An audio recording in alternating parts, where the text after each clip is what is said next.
Dans cette vidéo, nous allons vous montrer la section Devoirs de Teams, donc la section la plus utile, je trouve, pour travailler avec des élèves, une façon de ramasser facilement les travaux sans avoir des tonnes de courriels, une façon simple pour les élèves aussi qui lui permet de rester dans Teams toujours de façon facile pour lui.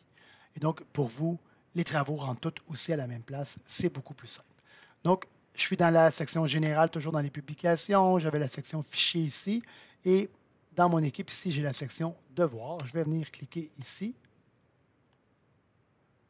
Ma section devoirs va s'ouvrir. Évidemment, c'est écrit devoirs, mais il faut le prendre comme travaux. Donc, n'importe quel travail que vous avez à ramasser de vos élèves, la façon la plus simple de le ramasser, c'est par la section devoirs.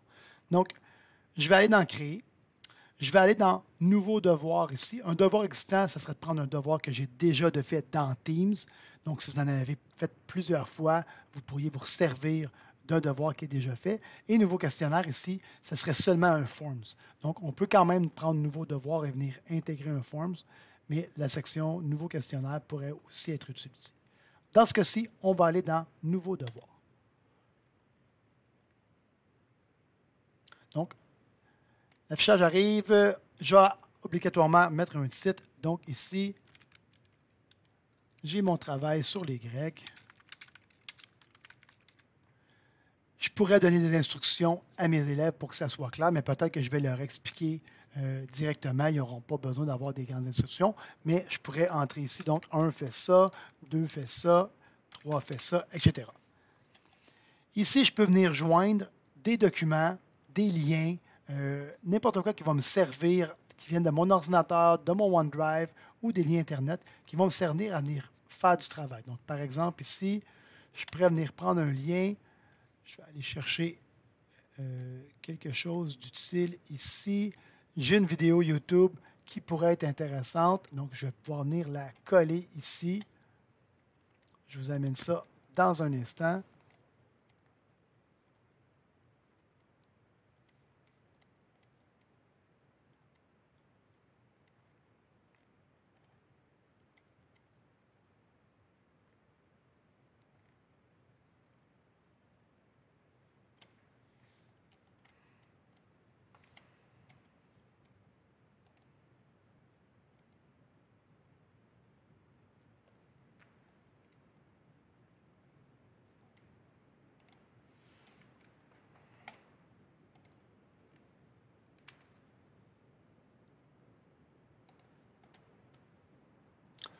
Donc, je prends mon lien YouTube, je le colle ici. Je pourrais redonner un nom si le texte n'est pas utile, donc s'il n'est pas évocateur pour l'élève, mais sinon, si ça me convient, je fais joindre. Donc, j'ai déjà un premier lien envoyé ici. Je pourrais donner aux élèves un travail à lire, par exemple, donc un texte à lire, chargé à partir de cet appareil. Je vais aller fouiller dans mon ordinateur à ce moment-là et on va aller chercher un document qui se trouve présentement sur mon bureau pour aller donc donner en référence ou en lecture aux élèves. On arrive ici sur le bureau. Je vais prendre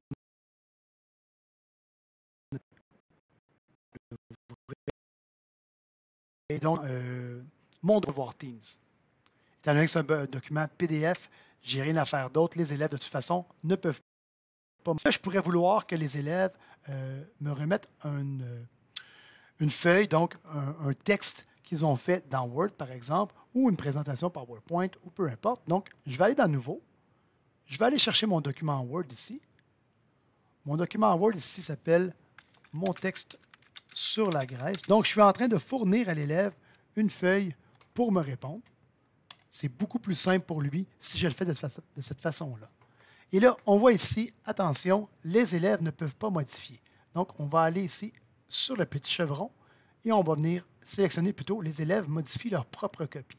Et là, imaginez-vous, c'est exactement comme dans votre classe. Vous donnez une copie par élève. Donc, l'élève va répondre sur sa propre copie. Il n'y a pas un élève qui travaille en collaboratif. Là. On est vraiment, chaque élève a son travail. Donc, c'est très simple, comme on le fait en classe.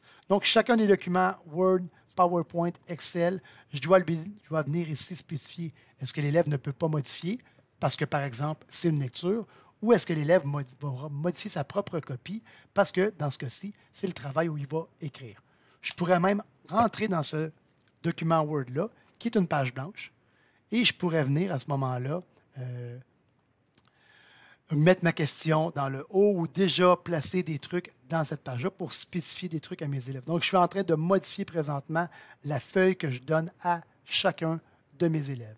Donc, exemple, écris ici ton texte sur les Grecs. Donc, c'est un exemple. Et là, l'élève va pouvoir venir écrire en dessous ici. Je peux faire fermer. Mon texte est modifié maintenant pour tout le monde. Des nouveaux documents, des documents joints comme ça, je peux en mettre jusqu'à 10 dans chacun des travaux. Évidemment, je ne vous conseille pas d'en mettre autant que ça. J'ai une date de remise qui est ici, qui n'est pas une date fixe, dans le sens que l'élève peut toujours remettre ça de façon tardive, mais ça peut être intéressant de lui mettre une vraie date. De base, c'est toujours réglé au lendemain à minuit, moins 1. Tout le monde ici va avoir mon travail, donc tous les étudiants actuels, mais je pourrais aussi venir choisir des étudiants directement qui vont recevoir le travail. Par exemple, si je suis dans une équipe, dans une classe avec des élèves sur 2 niveaux, des 3e et des 4e années, mais je pourrais envoyer ce travail-là seulement à mes 3e années et envoyer l'autre travail seulement aux 4e années. Donc, je suis capable de différencier de cette façon-là.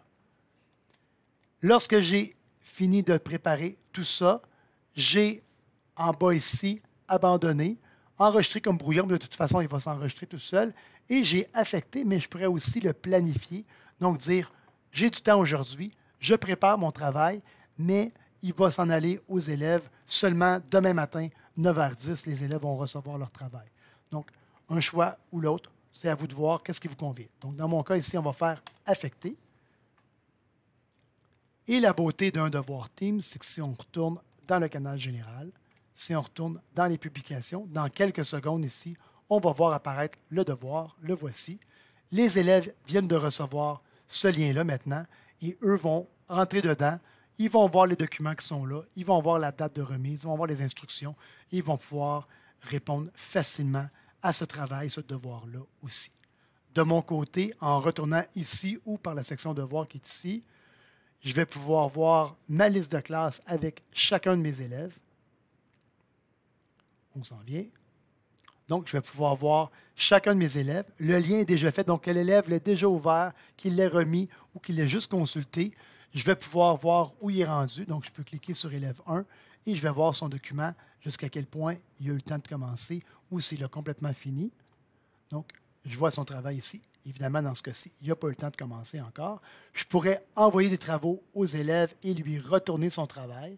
Je pourrais même m'enregistrer avec de la vidéo pour lui dire « Bravo Mathis, super beau travail, mais fais attention, corrige telle chose. » Donc, je pourrais faire une rétroaction comme ça à mes élèves. Et j'ai ma liste d'élèves ici. Vous voyez que j'ai seulement 2 élèves, mais j'aurais toute ma liste d'élèves ici et je pourrais passer d'un élève à l'autre comme ça très facilement. Donc, c'est l'explication de la section devoirs. Très facile à travailler.